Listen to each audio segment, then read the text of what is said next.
fancy me. Now you got me spotlighted. Well, that's what we want. You're the star. Okay, we are recording, just so everyone knows.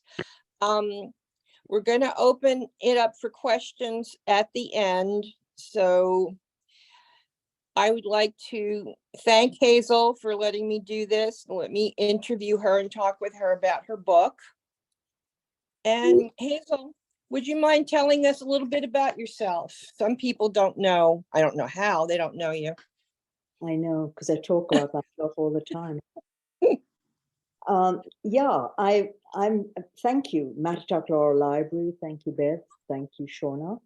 I'm delighted to be on with you all and to have these other people who are brave enough to come and listen. I live in Mattituck now. I've lived here. Actually, yesterday was my 24th anniversary, or 24 years in Mattituck. 22nd of February. 24 years, which is sort of astounding. And I came most recently from New York City and from Brooklyn, and before that from Israel, Australia, England, and things like that, Pakistan, India, many places. I live in the North, on the North Fork. I have 2 radio shows, which I'm very happy to thank everybody for. I have just written a book, which is, I guess, why you're here today. I have 2 children, 2 grandchildren, no dogs or cats anymore. Car, taxes, no rent, but lots of garden with wonderful trees. I live right in the middle of the woods. And I don't know, I'm very busy with all these things that I do. I have lots of great friends and all over the world, actually. And so I speak to a lot of them on WhatsApp and other places. And then I have lots of good friends out here on the North Fork and in New York City and other parts of the US. So I don't really can't think of anything else that I particularly wanted to say about myself right now. Well, thank you. So you wrote a memoir, and I have found that memoirs are such a personal book to write. How did you feel writing this book that you were going to share with other people? Well, writing it was one thing. Sharing it with other people is something. It was, I don't know, it was a foolhardy thing to do, I think. I am glad I did it. I was really motivated, not by so much sharing my story. I just really believed that my family story was one I wanted the world to, or I wanted to other people in the world to know about. It was out of kind of a respect and a honoring my family, my parents, my grandparents. I just felt it was a story. So I took the risk of writing about what I have written about. I felt very anxious once it was out there. I felt very vulnerable.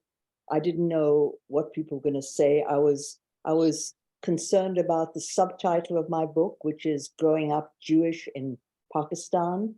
And that in itself carries a lot of baggage. Being Jewish these days has its own form of baggage.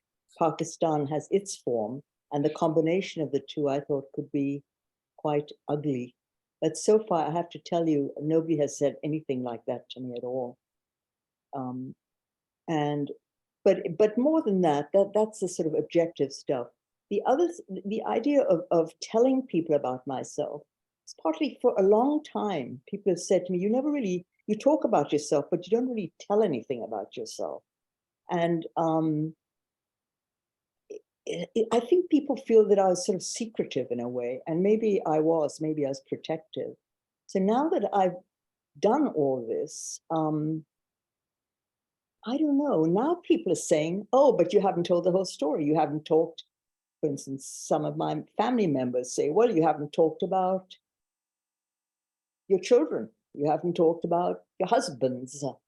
You haven't talked about your jobs and running a business and being a single mother and all that stuff. So now there's never enough. There's never enough unburdening that one can do. But I have actually no intention to write about any of those things. I think this is about as far as I can go. Well, it's a wonderful book. Thank It you. is a wonderful book. And you talk about how your parents escaped Nazi Europe and they went to India.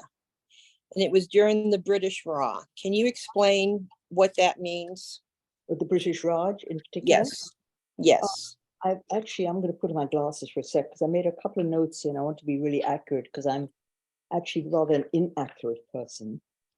So the British Raj is actually the British, a Hindi word for rule.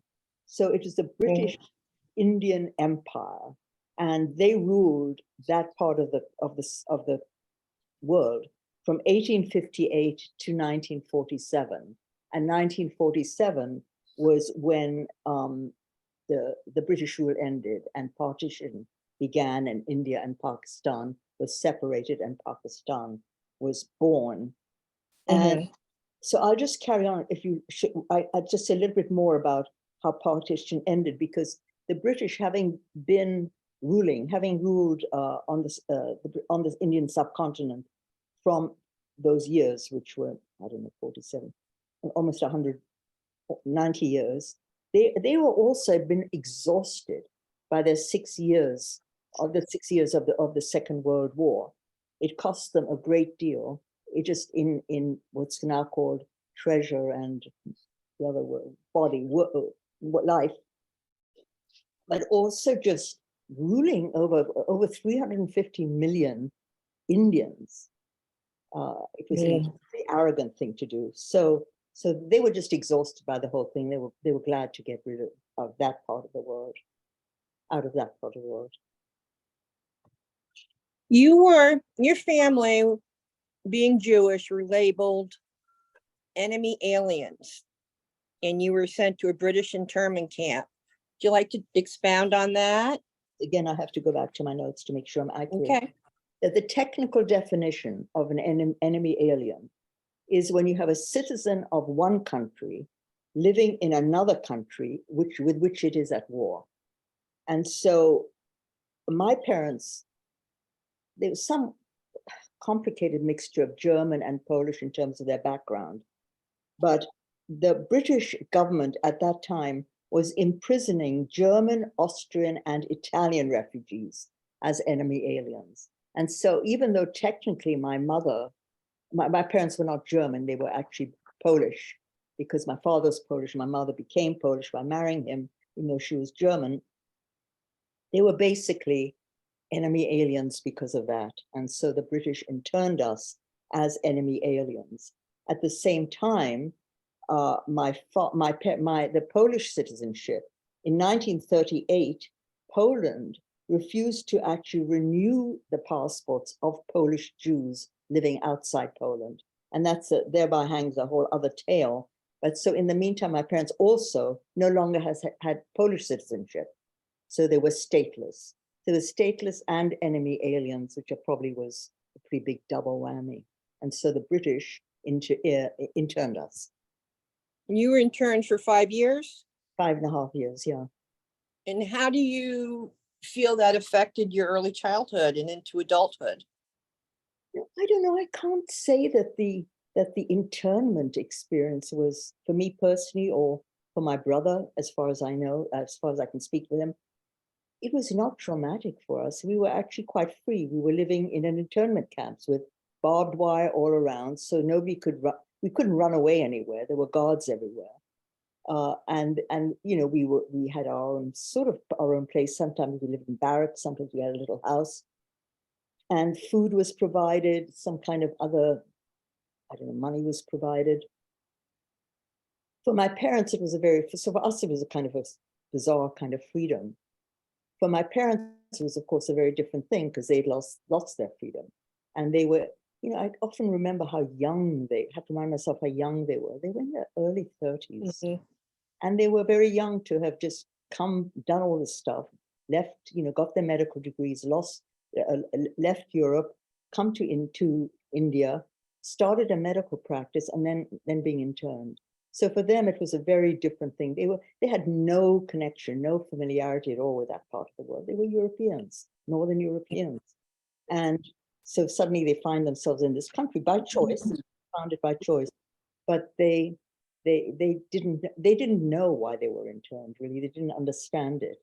And they believed, a lot of the people who lived in these, who were interned, not the Nazis, the fascists, Italians, they were very, they just didn't, they thought they'd been forgotten by the rest of the world. And this was a source of anxiety for a lot of them. Sure. I'm told, yeah. Now, when you went back to Lahore, your house, it had been in India, and then you had the split with Pakistan, and they split in 1947. How did that change things? Again, you know, we were I was going to say expelled. We were released from the second of the two internment camps we were in, I believe it was August 1946. And so then in 1947, August 47 is partition. So it was just that 1 year that we were released, and my parents were able to start their practice again. And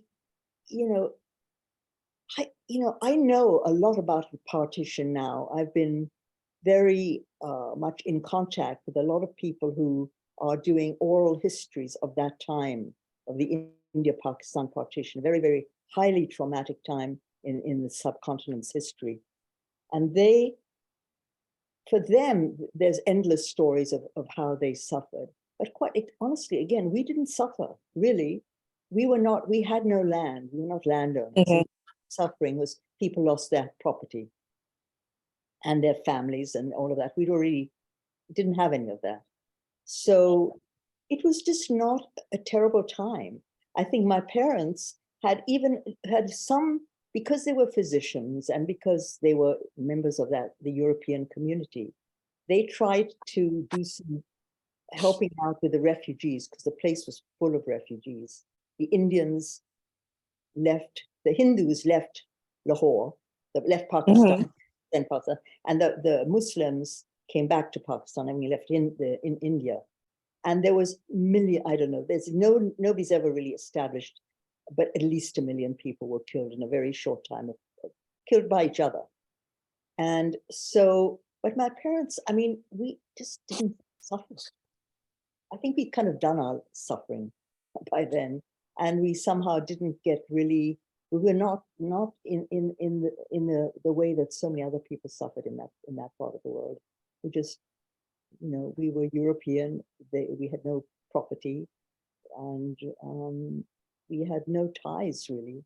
So somehow we didn't really suffer the way indigenous people suffered.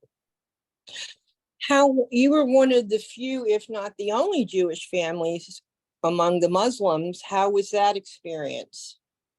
Yeah, there were Jews every now and then passing through. One reason or another. Sometimes it was travelers, sometimes they were business people, diplomats. There was never, as far as I ever knew, and my father would have been the first one to look for a Jewish community. They just weren't, there was no community.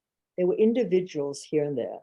There are stories, and there is some sort of history of indigenous Jewish people.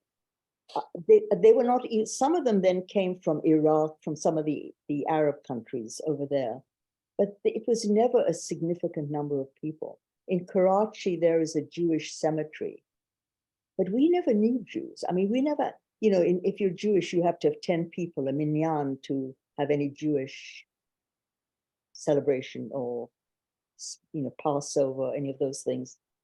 We never had anything like that.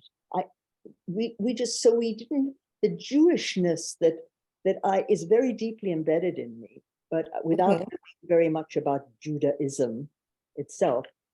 But we just knew we were Jewish, but we didn't have a Jewish community, and it was all very, very sparse, really. It was the consciousness is there, but the details are not there at all. You went to a couple boarding schools. One was Woodstock, not the concert. It was the one at the Himalayas, Very much. Himalayas. You were going to the one in England when you became a teenager. And in your book, I have to say, I was very impressed with what kind of teenager you were, Hazel.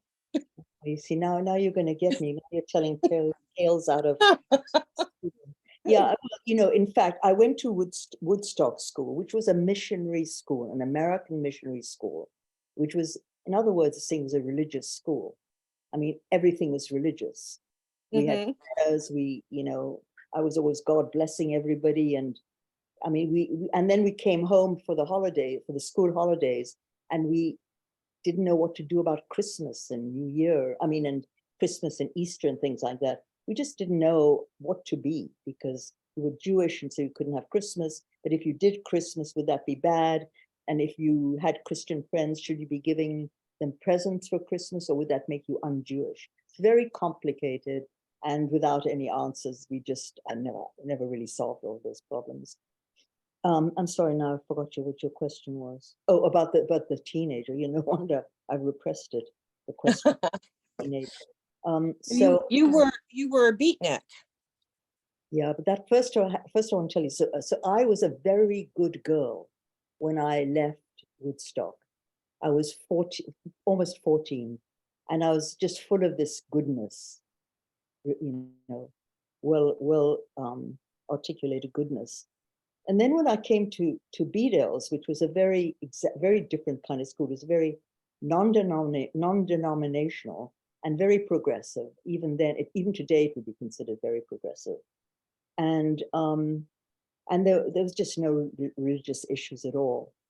So then I really, in trying to find out who I was, because first of all, also when I went to this American school, I wanted to fit in. And in order to fit in, I had to learn how to speak with an American accent. And I took great pains at the age of 12 to learn how to speak American. And that's, you know, there's plenty in my book about that. Then when my parents took us out of that boarding school and sent us to the boarding school in England, I now had to unlearn all of that and learn how to speak with an English accent.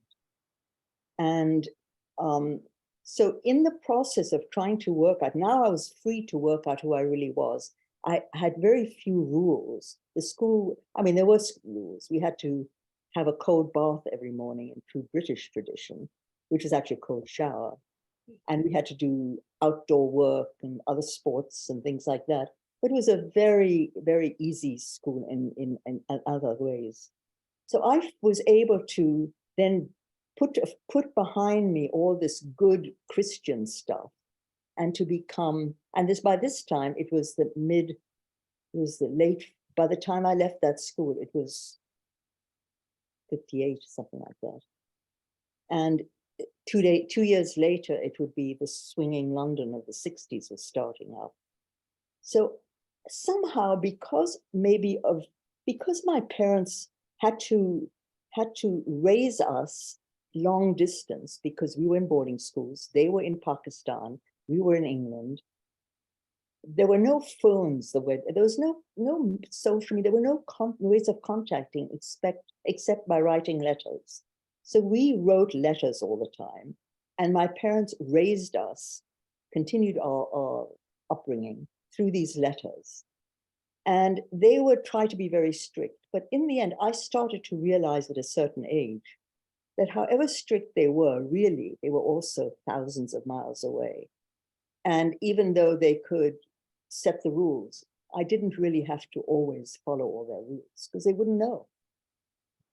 How would they know what I was doing till we saw each other during the holidays? And then I was so somehow, I don't know exactly where this came from, but I developed a very strong anti-establishment posture. I didn't like to be told what to do. and I didn't like rules, and I didn't like hierarchies. And so at this school, as I say, progressive though it was, I started doing things like I'd be the one who'd be, and most of the other girls and boys, it was a co-ed school, they were, I don't know what they did, but I know that I got caught. I got caught smoking. I got caught jumping out of a window like at dawn to smoke, or to, at that time, I had a much older boyfriend who came from London, and much older, he was 25. So I would meet him, he would come down, and I would jump out of the window. And something I would never in a million years do after that. I mean, I'm not a kind of jumping out of a window kind of person, as anybody who knows me knows.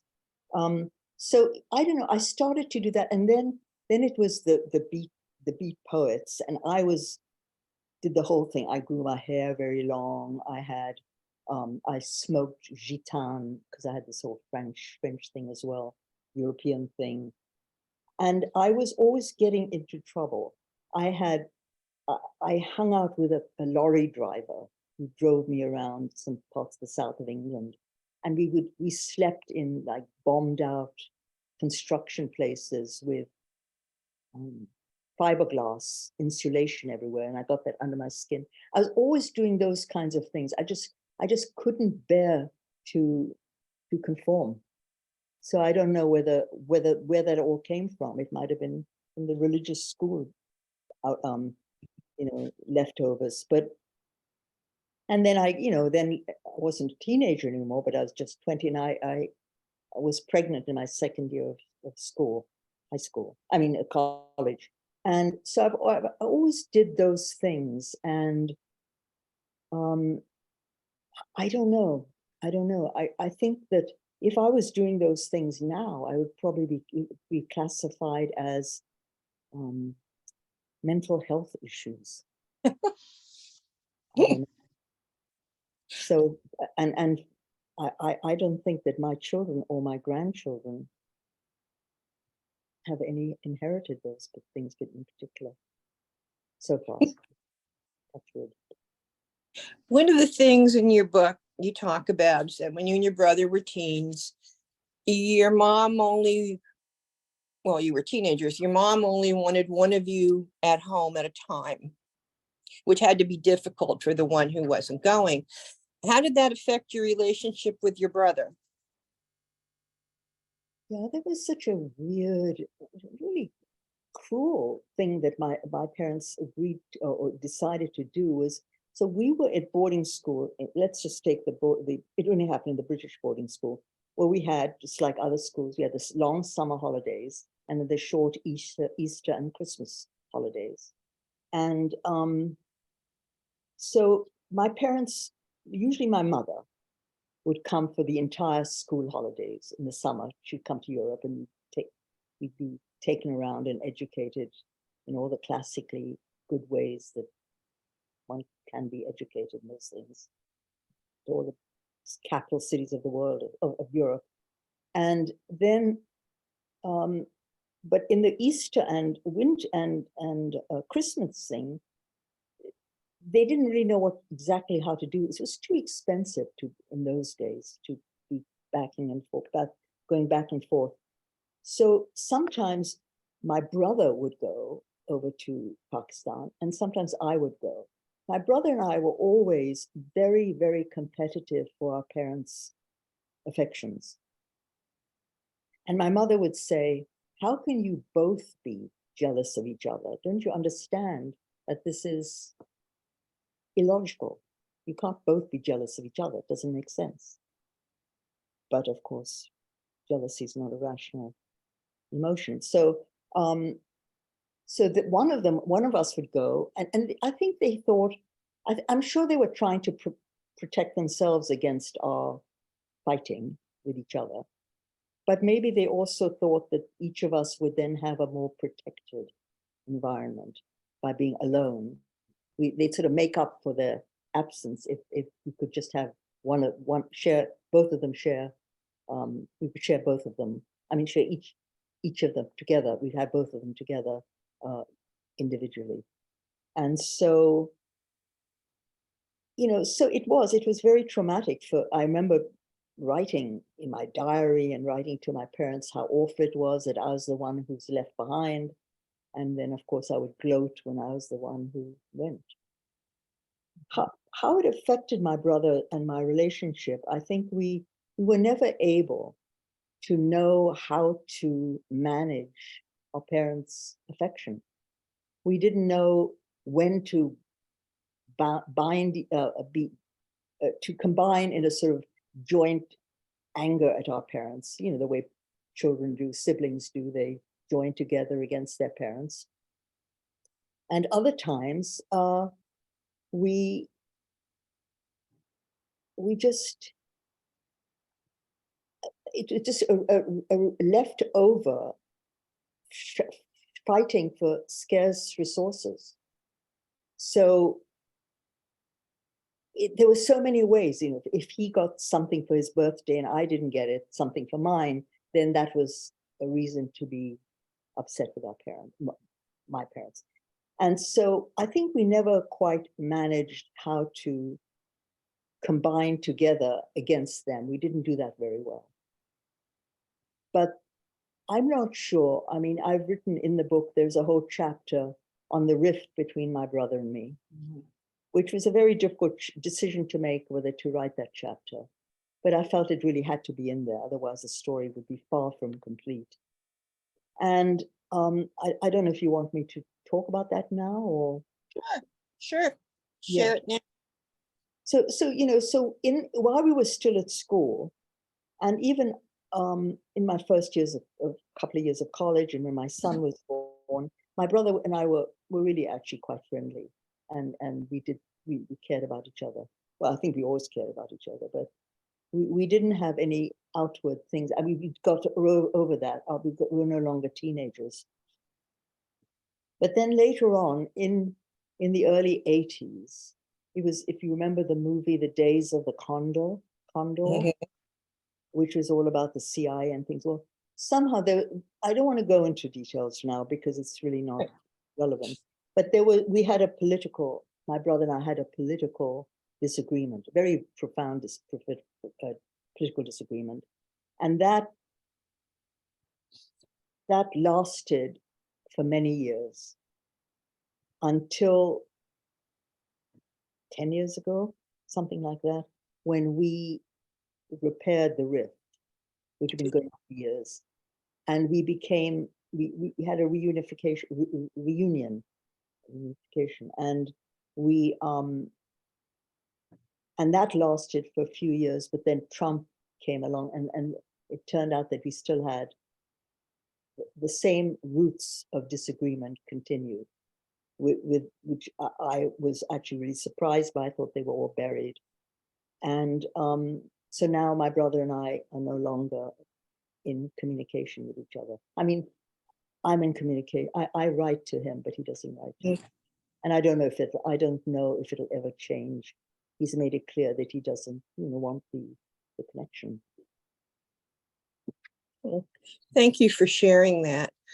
Reading your book, I have to tell you, and we had talked a little bit about this earlier, a couple of your comments, and your writing is very eloquent, and certain of your comments just really got me. And one of them was, being apart is the heart of our family story. How would you explain that?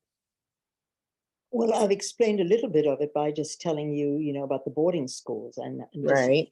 seeing my parents. But we had to, it's a fine art being apart as a child, as a family. You have to, we managed it.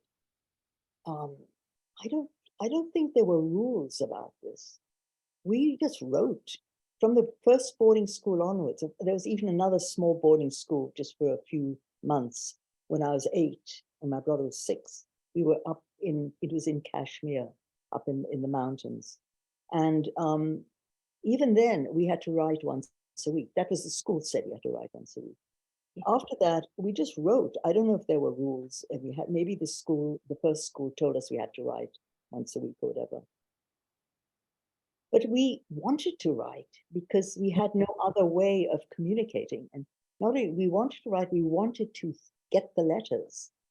The letters, I don't know if, I mean, I know people, I know that when you're expecting a package, the excitement when the package comes through on the doorstep or whatever, but to see those letters, whether they were these aerograms that were at that time in both in India and in England, they had these aerograms with, printed. So you just had to fold them up. It's one piece of paper that you folded up, and it was already stamped.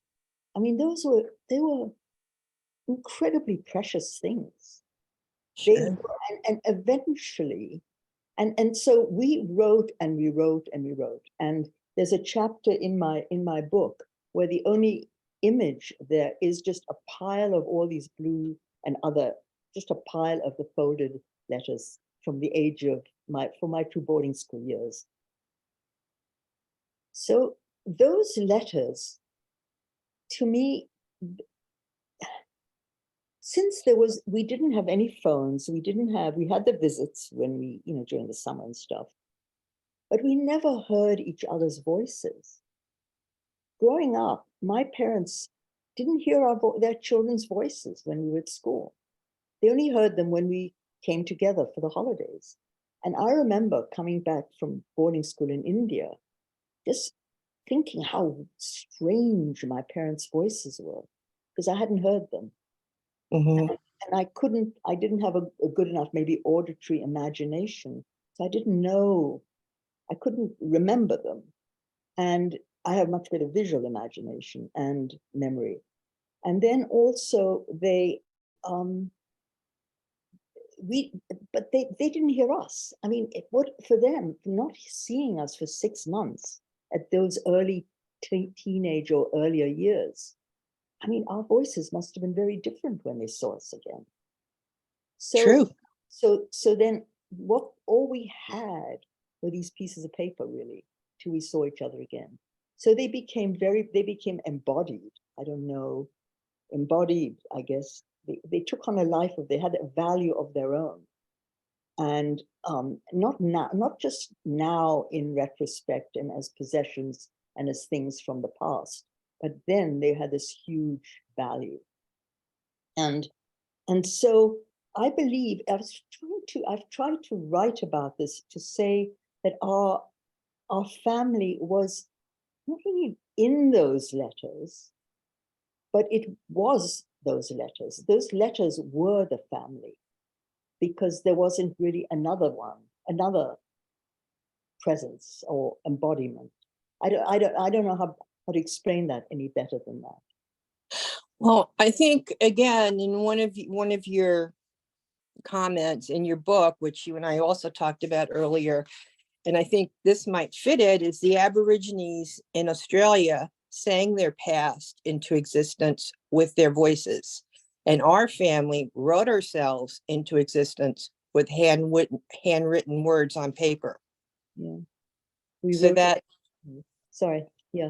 No, so that's what kept you connected. Yeah, we wrote ourselves into existence and into memory and into, exactly right. I mean, that is, I remember that's in the book now. And I never understood that thing. I forget the name of the book. Songlines. It's called Songlines, the book. Okay. Yeah, that whole thing. And I don't think I really understood what it meant till I started to go through. Because the other thing about these letters and why they held this huge value, not just for us, I don't know really if my brother had exactly the same thing about them. We never really talked about that in particular. He didn't particularly keep them. But my mother had kept every single one of our letters. And she would receive the letters, they would come to her, then she would write on them the date in red pencil. On the letter, she would write the date she received it and then the date she replied. And then she kept all of these letters. And there were hundreds of them over all these years. And she got a sort of a 3-hole punch thing. And she put them into these not regular folders like you get now, but they were some kind of maybe leftover from the British Empire. I don't know what they were. They were, and the holes did not have metal rings, but they had like shoelaces or some strings. And so she kept all of these things in these folders, and 19, whatever, you know, by year, they would have them to write the year on the cover. And so I think I fantasized that she had a similar thing about the letters, that for her children were embodied in these letters. And so she made sure that she kept them and kept them very carefully. And then I inherited them, you know, years and years later. That's wonderful. Yeah, You call. I'm sorry, just one other thing. So when I started writing this book, and it took me several years to write this book because I stopped it. I was writing a slightly different book before, and then I left all of that and started again. But in that time, and where I live now in Mattituck, I have this deck with this wonderful beech tree. And I sat there that one summer with all of these letters, because I knew I was writing now and I wanted to write those kinds of chapters. And I sat under this tree with all of these letters, and I'm sure it's not an unusual experience, and maybe people feel that way when they read their diaries from the old days, as I also had a diary I kept. And it became so absorbing that when I would look up, I sometimes didn't know where I was. I felt I was back all those years. For instance, there was one place, and I put that in the book because it was still very striking to me. Actually, that was in my diary. It wasn't in a letter. But I was in the diary. I'd written that my mother had written that our dog had died, our dog Jumbo. And I looked up, I read it in my diary, Jumbo has died. And as I read that, I felt as if it had just happened. I describe it as like a time machine thing, as if I was back in the goodness decades before, that as if I just heard that. I mean, that's how far back these letters took me. So this has all been, it's been a very profound experience, in other words, writing this memoir, to answer perhaps your very earlier question. You call Lahore your North Star. Why do you feel that way? Would you like to share that? Why does that reminisce? Yeah, I just want to make sure that for me, I think it's the right term, that the North Star is sort of sailors who are sailing. They use the North Star to guide them back to their home, Right, rise safely at home. So to me, the Lahore, which is this house in Lahore in particular, where I had grown up, where I've not grown up. I mean, I was 8, I guess, when we, 8-ish, 9, when we moved to that house, the house that is on the cover of my book. So that house was obviously the place of refuge from all these boarding schools and everything, and all the separations. And somehow there's something so profound about that house, because it had everything. It was beautiful to me. It had my room, which was most important. When you live in boarding school dormitories, your home bedroom becomes incredibly precious. And so the North Star was just somehow Lahore. I knew that everything that important that had happened to me somehow had happened in Lahore, and that was the place of refuge, and also just the place I just always wanted to go back to when I was from school, but even after I'd left school and I was a student at college, and even when I was a mother, I always wanted to go back to Lahore. There was just something about it that it was just really my place. And I guess it's because I was born there. It's my hometown. And even though I'm not Pakistani, and even though I'm not Muslim, but it was my home.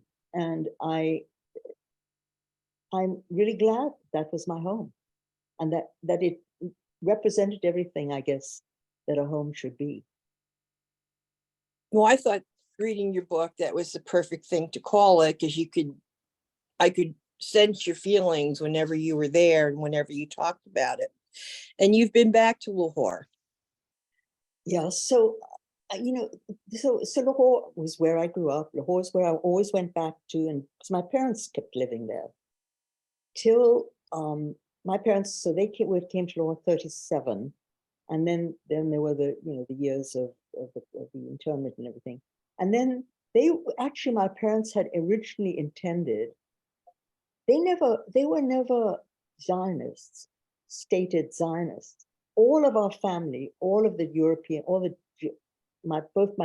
from both sides of my parents' families, they'd all gone to Palestine in the early mid to late 30s, I think. I'm not sure of all the dates. There were many of them, many people. So they all lived there, and they were there for the foundation of the Jewish state and everything. My parents just never wanted to do that. They considered themselves internationalists, internationalists, and Mhm. ended up going to India. So, sorry, I think I went off the track. Going back to Lahore, Oh, your yeah, first visit. yeah. So my parents, they never, even then, once they were in Lahore and they built this very successful medical practice. They were both physicians, my parents, and they were very happy there. And the Muslims, they never had a problem with Muslims, because the Muslims said, "You are people of the book." In other words, you don't believe in Jesus. You do the same things as we circumcise your sons. You don't eat pork. There are many things that Judaism and Islam in the practice of those two religions have in common. And they said, "You're people of the book," and we right to that. So it was never an issue, and there were no other Jews anyway, hardly. So there was never anything like that. But then one day, then in 1971, Zulfikar Ali Bhutto, who's Benazir Bhutto's father, he became president of Pakistan. He was the fourth Pakistani president. And he was actually a socialist. And he was an anti-Zionist. He thought the Jews would try. He said, there's a very good quote, which I don't think I'll be able to find, but he said, "For Jews who are Jews, we are no problem. But Jews who are Zionists, we don't want them around." And somehow my parents, for reasons, I'm not sure, my father was a Freemason, and Freemasonry is a dodgy thing for many people. He somehow it was associated, Freemasonry was associated with Zionism. I think there's a lot of the Zionist Elders of Zion thing. I'm not sure about this, but there's a lot of stuff like that going. They somehow became no longer brothers, no longer people of the book, but became Zionists in people's eyes, and Bhutto in particular. So he made it became, and people, because he was the president, other people took up that same war cry, really. And so my parents decided that they would have to leave, that they were not going to be able to stay under these conditions. And they were particularly sad about that, because they really loved Pakistan. And they wanted to retire. When they retired, they had this plan that they would buy sort of an RV kind of vehicle, and they would equip it as a mobile clinic, and go to all the places up in the northwest, there, south of Afghanistan, all those areas where my father had gone often to see patients up there. And that they would go and drive around in this clinic thing, in this mobile clinic, and just give medical service to poor people up there. And that was their dream. But they it was not to be. So they left in 71, and they then ended up actually in Israel, and they are buried in Jerusalem, my parents. So when my father died, 17 years after my mother died, he died in 2007. And I just one day realized that I no longer had any connection to, my brother wasn't talking to me. My father was dead, and there was no longer a living connection between me and Pakistan, and Lahore in particular. Even though I never really was thinking about going back to Pakistan, I would sometimes, daydream a bit, but I never planned. I'd moved on completely. But after he died, I had this thing. I just had to find out about Lahore, and very particularly, I wanted to find out about the house we lived in. 55 Lawrence Road, which was not the last house we lived in, but the one we'd lived in after coming out of internment, and the house that I'd actually grown up in. And I just had this incredible compulsion that I had to go and find out if the house was still standing, which I know is actually, again, a fairly common thing that children or adults have. They want to find the house of their childhood. And I've heard many, many stories about this. So I finally, in 2011, which was 4 years after my father died, I decided I would go back and try and go back to Pakistan, to go and see that bedroom again. And that's what I did. It was a very, very fraught time for me because I didn't know what I was going to, I didn't know anybody anymore. I thought I would know nobody at all. And I didn't know whether they would still think of me as this Zionist person. And therefore they wouldn't even give me a visa. I have a British passport, and so when I wanted to get a visa for traveling to Pakistan, they wouldn't give me a visa in that passport because it had Israel stamps in it. Because obviously all the time my parents were alive, I was visiting them all the time. So it had a lot of Israeli stamps. So I had to get a blank passport, a British one with no stamps in it. And I was able to get a visa, and I did go to Lahore. And it was so difficult for me, just emotionally, just to go through this whole thing. And even when I got there, even on my way from JFK to Lahore, I couldn't, I had to take it easy. I couldn't go just in one fell swoop. So I actually stopped in Dubai for like 3 or 4 days, just to drag it out a bit, probably just anxiety. So I could still just not get there yet. As you can see, I'm a pretty neurotic person. I'm sure this interview has nerves. No, nerves. Come on. Yeah. So I did that, and then even when I got to Lahore, and normally every time I'd ever come back to Lahore, there were always so many people waiting to see me, and the Pakistani wonderful hospitality would bring garlands of jasmine and marigolds to run. None of that was there. I was just this person. And again, I didn't want to go and look at the house yet. I couldn't anyway, but as it turned out. So I stayed in a hotel for a few days, again, trying to sort of ease into this thing. And then at the hotel, I asked if they could have a driver take me to the house. And so they found some guy, and he took me, and then they wouldn't let me into the house, into the big gates with armed guards, because that's where Pakistan is now. They wouldn't let me in because they didn't know who I was.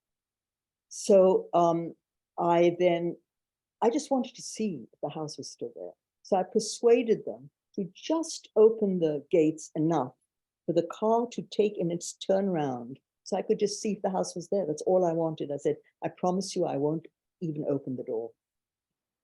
The driver wouldn't let me go out of the door of the car. Anyway, so then when I saw that the house actually it looked very different. It was now white. It used to be this terracotta kind of red color with bougainvilleas, and now it was just white. And there's other houses built in this compound and so on. But anyway, so then eventually the hotel arranged for somebody, some high up person, to contact the owners of the house.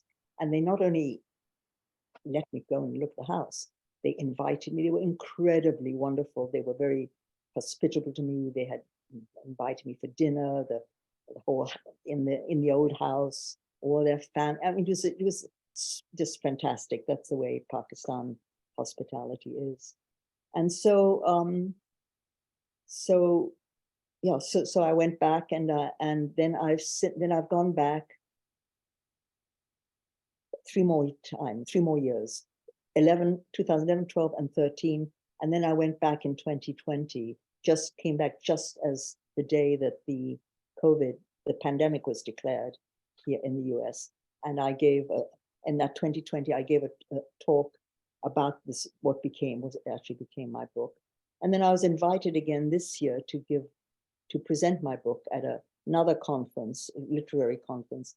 And in the end, I decided not to go, but I hope to go next year, to go again one last time to Pakistan.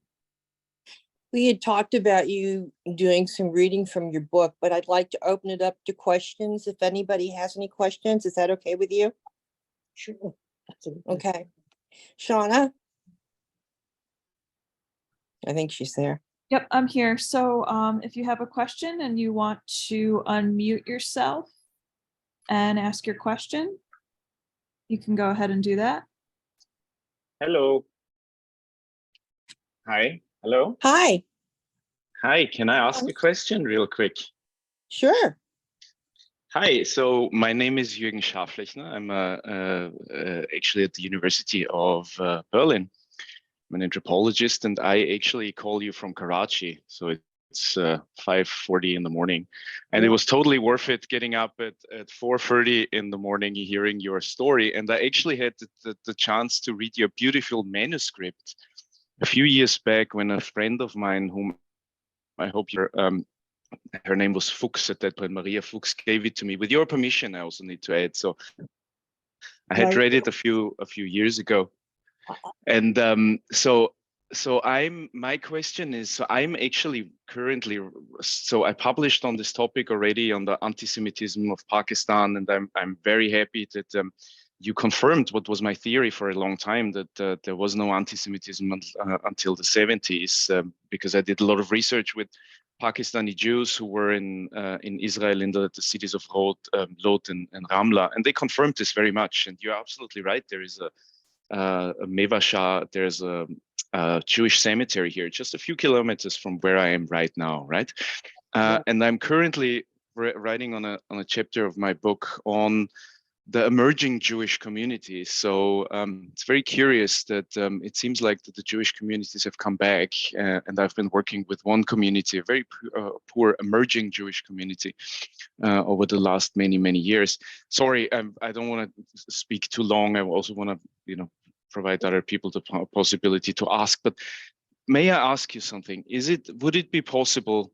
Because I would be really interested in the histories, particularly of the northern parts of Peshawar and of Lahore, of the Jewish communities in this area. Can you share any memories of some of the travelers that you said, of some of the maybe small communities, if there was a synagogue in Peshawar, if anything that you could remember from more the northern part of Pakistan that I'm not so familiar with? And thank you so much for this wonderful talk. Please, I want to make sure that I have your contact information. So could you make sure you leave it in the box, the chat box? Send it to me. I do. I do. It. I have it. Yeah, I would. Oh, really, you have it. Excellent. Yeah, I have that would it. be lovely. I'll send it to you. So okay, that would be lovely. So you're I always have this thing that I just don't know of these communities. So you're telling me there's an emerging community in Pakistan, Jewish community? Yes, ma'am. Absolutely. And I've been working with them for the last 2 years of my life. So I'm here in the winter. Usually I teach in Berlin in the summer. Yeah.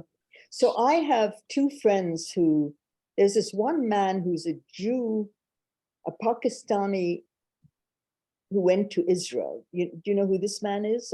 Official, yes. Official. Yeah, well known. There's only one. There's one Jewish Pakistani who went to Israel, and then Right, right.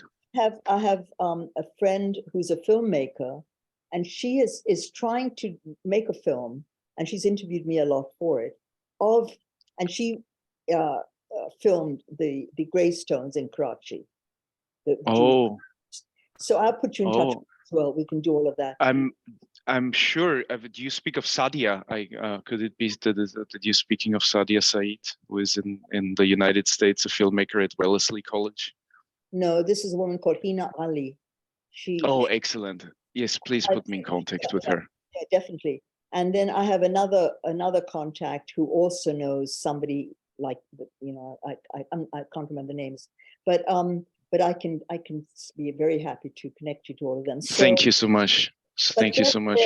But I don't know. You see, this is the thing. Whenever people have said to me, and when I went to Lahore at the Lahore Literary Festival in 2020 to talk at this thing, the students mobbed me afterwards. They mobbed me and they said, "Where are the Jews? Tell us about the Jews." And I said, "I don't know any Jewish communities in Lahore. I just don't know them because they were never there when I grew up, or not to my knowledge." And as I say, my father would have found them if they'd been there. But maybe he didn't know where to look. But also, these students, I couldn't understand why they were so keen on coming, talking to me. And somebody said, because in Pakistan, there's so much bigotry about minorities and Jews in particular, that to see a real Jew standing in front of them, they just want to come and just touch you, make sure, you know, that's yes. the thing. I don't know how true that is.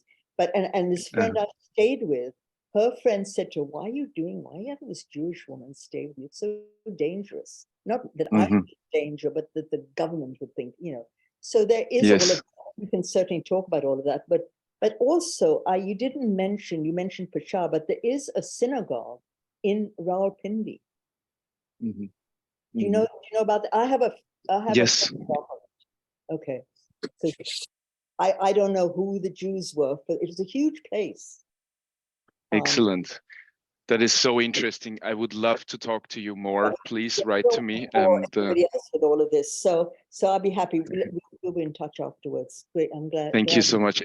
And thank you so much for your great talk. It was definitely worth getting up in the morning.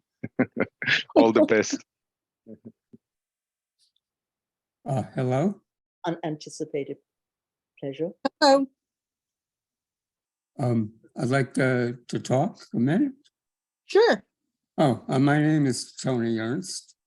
I should first say you've got to go to hazelkahan.com. That's Hazel's blog. And hunt around and you'll find she's multifaceted. I think it was in 2007 while I had started doing some newscasts on the wonderful radio station WPKN, headquartered in Bridgeport, Connecticut, but heard on the North Fork and other spots on Long Island.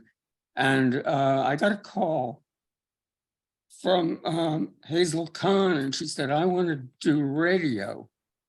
And if you hunt around, one of the first things I remember her doing was a marvelous memoir about moving. And it's her humor that impressed me. And the other thing was that we shared the skeptical viewpoint of what was happening in Israel. But that's basically it. There's a lot, there's more about Hazel than this wonderful book. Thank you, Tony. That's coming from you. That is truly, I'm very grateful to hear. But I tell the story differently, and I tell that Tony, when the 2001, when the Iraq War started, that we were doing some activism here on the North Fork, and that you called me and you said you want to do some radio. I would never have presumed to ask you if I could do something. But that's, you know, that's to be disputed later on. Entre nous. That's your memory, right? Yeah, that's the thing about memory, right? Yep, it is. Thank you. Oh, Patricia's iPad is waving. This is Pat Schaefer in snowy Michigan. We And- all talked together. Hazel and I were classmates at Woodstock. And then we lost touch for years and have gotten back together through the Woodstock reunions that are held yearly in this country, the alumni reunions. I have to tell you that Hazel Kahan is one of the most brilliant women I know. Not to mention that she's an artist. If you haven't seen her leafages, you need to get to know those. But her growing up and her story of boarding and the separations and the letter writing is part of my experience as well. It was a different time, a different place, but letters still hold a tremendous power in my life. Emails are wonderful, but there's nothing like holding on to a letter. True. I agree. You know, and Steve, I think Steve, you have that kind of background too, right? Living in other places, and so does Bev. Yes. Bev introduced me and interviewed. She was an army brat, but Steve, I can't remember what your things. I just know that you have this. Just another TCK. I grew up both military and foreign service on four continents before returning to the States. And so letters mean the same to you as well? Everything you mentioned brings back memories of my own. And Bev, in fact, I mentioned the TCK, Third Culture Kids, this book, Mhm. wonderful book. And I've just spoken to Bev today, and I'm going to give her a reference to it.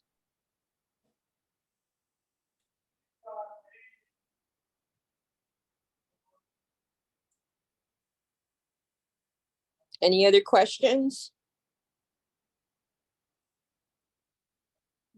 Well, I want to apologize for the snafu at the beginning because I think technology is wonderful. I think Jim wants to say something. Okay. Excuse me, yes, you were describing your experience in an internment camp. As a young person, how was that explained to you by your parents? What was how did you receive that? I honestly have no, you mean at the time? Yes, I if you have any recollection. I don't at all. I don't. Okay. I don't. It's Fun. never. I think Well, they- you were just 3, weren't you? I was 2 when it started. Oh, okay.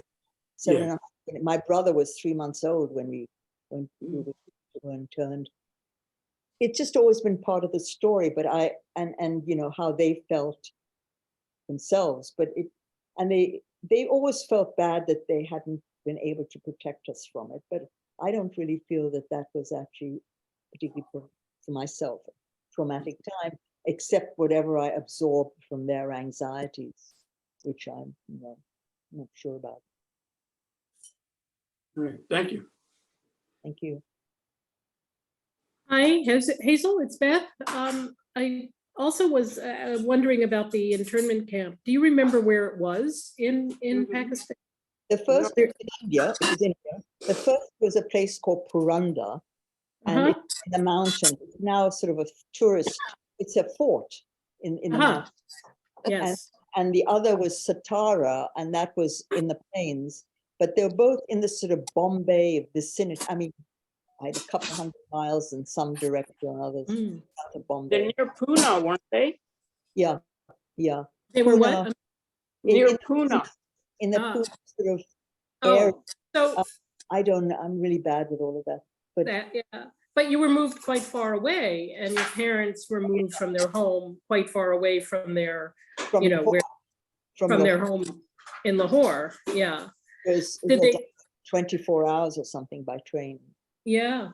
So did they have hopes of getting back to their home after the war, or was that just completely negated? I mean, do you have any memory of? You mean to What- Germany? No, not to Germany, to Lahore. I mean, No, was that to Lahore. We were released back into Lahore. to Lahore, to your home? Yeah, and that's where I grew up. Yeah. Right. So did they have any bitterness about this internment in, you know, and the oddity of your being considered, your family being considered an enemy because, you know, one parent was from German extraction and the other parent was from Polish extraction, who was in fact on the other side of this battle.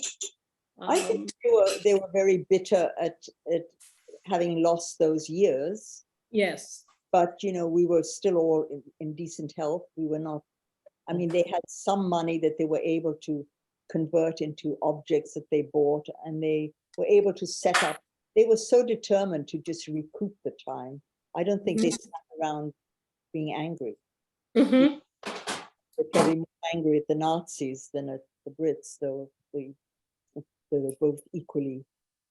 Right. Have you read anything about the detention camp in Great Britain that was on the island off of Great Britain, and whether there was any comparability? Do you know what I'm talking about? Yeah. Oh, okay. I'll look it up and I'll ask you another time. There was a detention camp for Germans, basically. One of the, you know, well-known island right off of Great Britain. And You there mean like Channel Islands? I don't really, Or Guernsey or Isle of Wight? yeah, not Isle of sure. Wight, I don't know. I'm sorry? Isle of Wight. Isle of Wight. Isle of Wight. Yeah, Isle of Wight. I think so.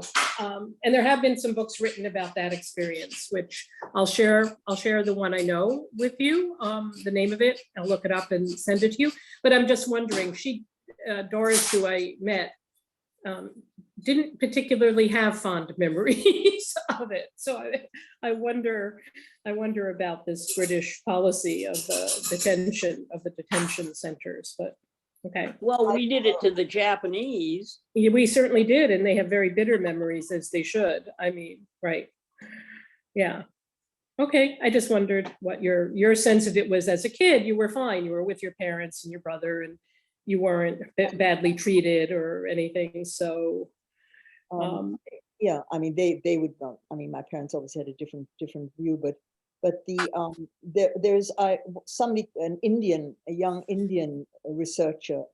He contacted me because he's writing about these internment camps. Relatively little has been written about them, but he's now doing his PhD thesis on them.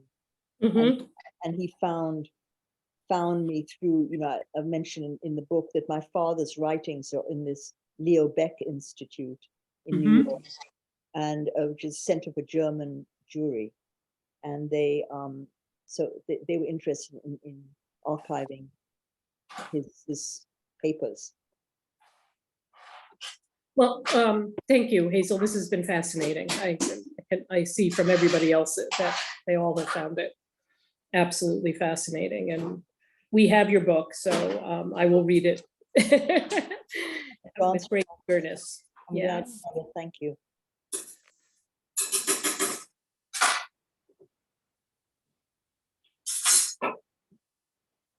Anyone else? Hard to know.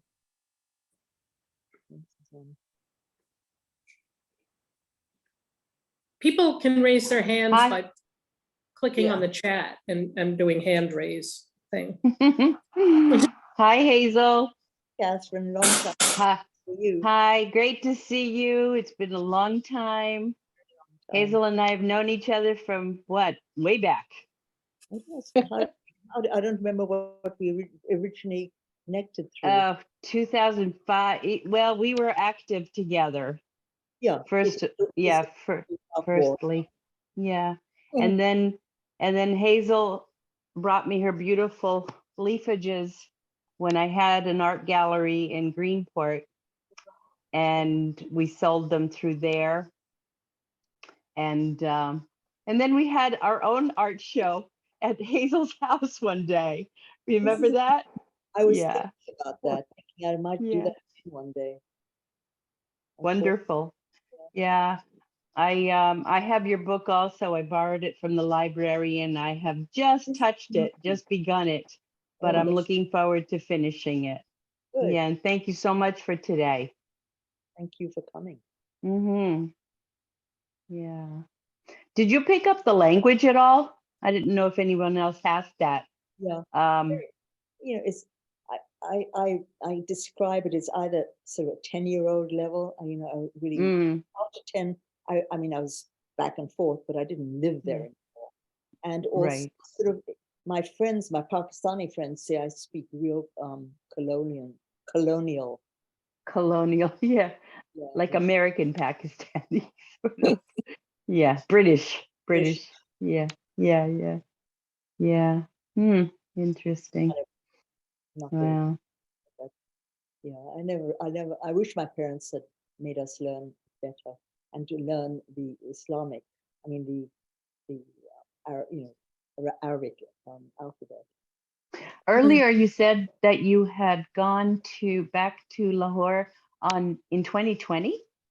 Yeah, I went back in 2019 for this festival. The Lahore Literary Festival was on from, and it's on right now. So it's the end of February. It's on every year. So I was So you there. went before the shutdown. Yeah, I arrived back in America on March the 10th, which was the day. Yeah, earlier. Yeah. So I hope next year I'll be able to go again for that. I could Hmm. have gone this year, but it just didn't work out. Yeah. Couldn't work it out this year. Hmm. Hmm.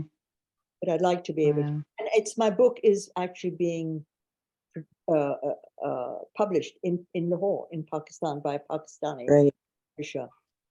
Congratulations. In English. Yeah. Then somebody asked me if I would be interested in letting her translate it into Urdu.